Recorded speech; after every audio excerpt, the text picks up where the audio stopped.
Racism. Where would we be without art racism? Deoxyribonucleic acid, formerly known as DNA, is a combination of amino acids bound together by sugar molecules, of all things. But they're also comprised of noble gases such as carbon and nitrogen. And that's what gives it this polymorphic structure, its shape. But here's the thing. Everybody pretty much has the same genetic material within each other's bodies. Not unless you're an alien. You should have these same amino acids which contribute towards certain features of the human anatomy, such as bone growth. We can all agree we all have the same bones pretty much, right? They're all made out of the same stuff. We're all made out of the same genetic material. And that's where I want to really drive this point home when it comes to genetics and race as a whole, the human race as a whole. And where some people could be getting it wrong. You see, other than DNA, you also have RNA, which is a combination of ribonucleic acid. And ribonucleic acid, RNA, its main function is to assimilate and process proteins which you ingest into your body. Okay? Now just to make it a bit more simpler, the helix of DNA. On the left side, you have DNA, which deals with a different variety of amino acids and compound structures. But on the right side, you have the RNA, and that deals with the processing of, like I said, proteins. But proteins are also amino acids. But you see, it's just the assimilation which has changed, the way it processes said information within your genetic material. Now, with the double helix, the awesome spiral double helix, there are some gaps, some spaces, and within these spaces, the DNA replicates and mutates, causing what is known as a VNTR, variable number tandem repeat. And it's this repetition of the DNA which causes that sequencing of the genetic material which we all have. Now, just to recap, before it gets duplicated or mutated, the amino acids are set up in a certain way. We all have the same amino acids, the same material, but they're just sequenced differently within that specific code. It's the mutations which cause the tandem repeats. And it's because of this exaggeration of DNA that is what's causing this long sequence of tandem repeats, this huge sequence of DNA replicas. And it is because of this that we all look slightly different. Not drastically different, just slightly. For example, the same genetic material within my body that causes my nose to arch a certain way also exists within you. That's why your nose isn't either completely flat towards your face or really far out from your face. It's because the DNA material also exists within your being. Now, depending on how many times that code repeats itself would depend on whether or not your nose is longer than mine or shorter than mine. And it's the same with muscle density and bone density. It would depend on the density of bones that you would get within different individuals. And that gets me to my next point, which is the cell called melanocyte. Now, melanocyte exists within the skin cells of your body, also within the iris of your eye. And the main role of this melanocyte is to process these amino acids and these other polymorphic structures of your DNA and combine them together along with the amino acid called tyrosine, which is also existent within all of our bodies, not only our bodies but also the animal kingdom, and even some plants and even some funguses which also harbor the tyrosine amino acid, which is compound with the other amino acids which then combine this new polymorphic structure known as melanin. The melanin, which is then secreted out of the melanocyte, is then secreted into the layer of your skin or the retina of your eyes or even the follicles of your hair in order to protect your DNA. So it will align itself on top of your blood cells, protecting the blood cell, the DNA material inside of the cell from the UV rays, ultraviolet light rays from the sun. And this is why melanin is so important, because it not only protects the cells, but it also corrects the cells. It will correct your DNA structure. Any mutations that shouldn't have occurred will be fixed due to the exposure of melanin. Now, real quick, what makes melanin brown is oxidation. When tyrosine becomes a part of that polymorphic structure of melanin, and it is exposed to a noble gas such as oxygen, that red oxygen molecule then turns that tyrosine brown, completing the formula for melanin. Here's the thing, any of you out there who are artists, you're inspiring artists, right? You know how to mix colors together. Well, you would know that when you mix blue and orange together, you get brown. Well, here's the thing, every molecule within your body is of a certain color. Nitrogen, which is also a part of the melanin structure, is blue. And oxygen, although it's not orange, it is red. That combined with the other phosphorus groups, phosphorus being yellow and the other compounds for melanin, would create brown. And that is why it turns brown after the molecule of oxygen is added to its components, creating that full structure of melanin. The more melanocytes you have, the browner you are when it comes to your base template of your genetic markup. That being said, if you have freckles on your body, or moles on your body, or even brown eyes or green eyes, then you have melanin within your body. And here's the thing, nobody doesn't have melanin within their body, not unless they're born as an albino. An albino literally is void of melanin. They don't have the melanocytes within their genetic markup. And it's because of this that their flesh is translucent. It's completely transparent. It's not white flesh. There is no such thing as a white person. It is just flesh that has no pigmentation whatsoever. The nearest example of this within the animal kingdom is a polar bear. It completely lacks melanin within its fur, allowing light to pass through its genetic organic material, thus looking white. Skin cells are just the same. They behave the same when they are void of melanin. But like I said, not unless you're an albino, then technically you wouldn't even be considered as a white person, because the pigmentation of white when it comes to the skin does not exist. So what are you if you're not white? Well, then you're melanin deficient. And then you have beings out there that are melanin efficient, and again, that depends on your genetic makeup. Have you got more tandem repeats that reinforce the production of the melanocyte within your skin cells? And if so, then you would be of a darker complexion.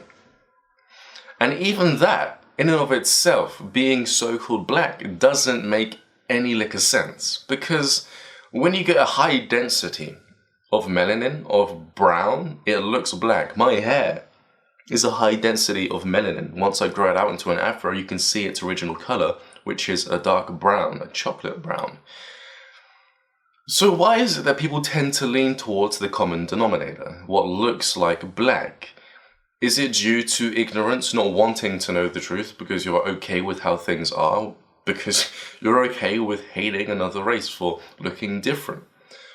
Or is it simply because they lack the knowledge that I've just bestowed upon you about what race really is, the human race? You tend to separate or start to split up the human race into these individual categories which literally don't exist based upon your false perception of people, of society. Twisted logic or twisted information is what causes chaos within the mind, and that causes chaos within reality.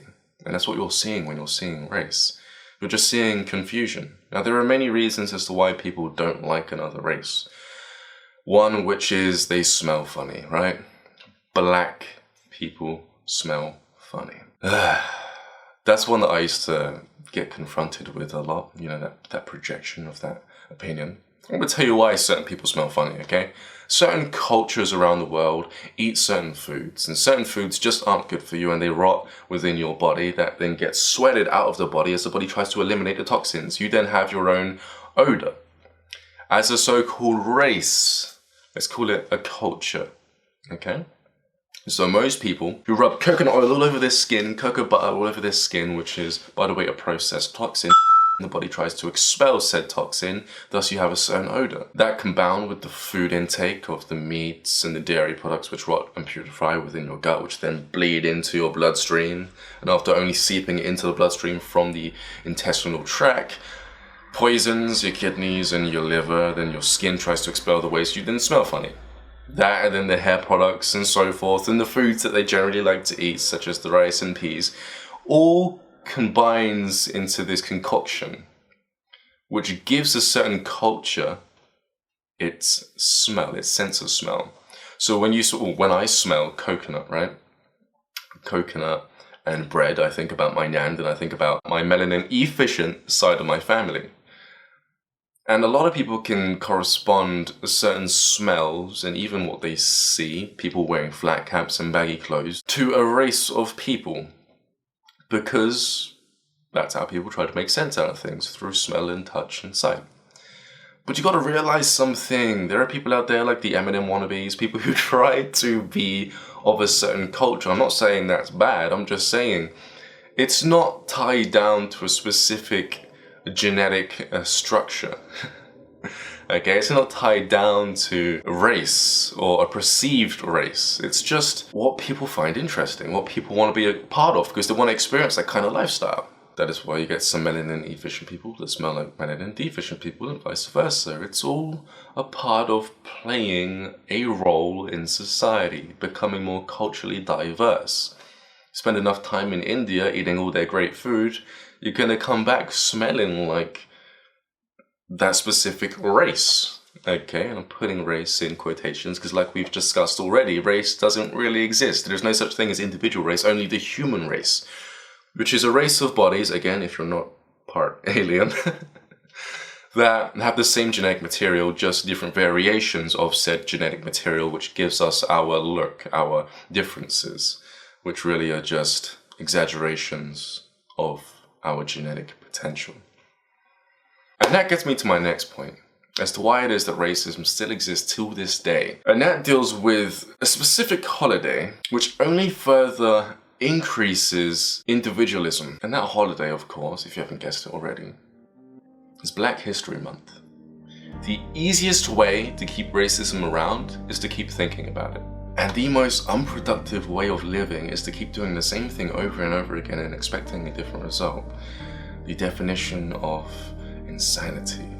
And that's not a good thing, because it means that our new generation of kids are going to be exposed to the thoughts, even if they were correct or wrong, of the previous generation. Which means they're going to adopt their belief systems and their bad habits, their view, their perspective of the world, whether it be twisted or whether it be the correct perspective. And you'll know when society's view of the world is incorrect, because the world will be screwed up. Like I said, chaos of the mind means chaos of this external reality. And you're seeing a lot of chaos now, I bet. So let's get straight into Black History Month and why I honestly don't agree with it. Obviously, it supports a false belief based upon an inaccurate observation of people, okay? But like I said before, whoever created this holiday knew exactly what they were doing, because they're using pride against melanin efficient people. And when you use pride, that is a form of consent. You're consenting, or you're accepting a certain mindset or a practice due to you feeling good about something that happened within the past. We overcame racism, or we overcame slavery.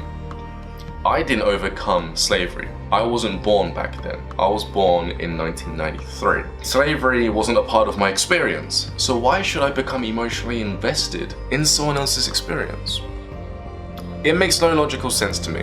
And if you think about it, does it make any logical sense to you for you to start feeling sorrow or pain or loss for people that you pretty much just don't know?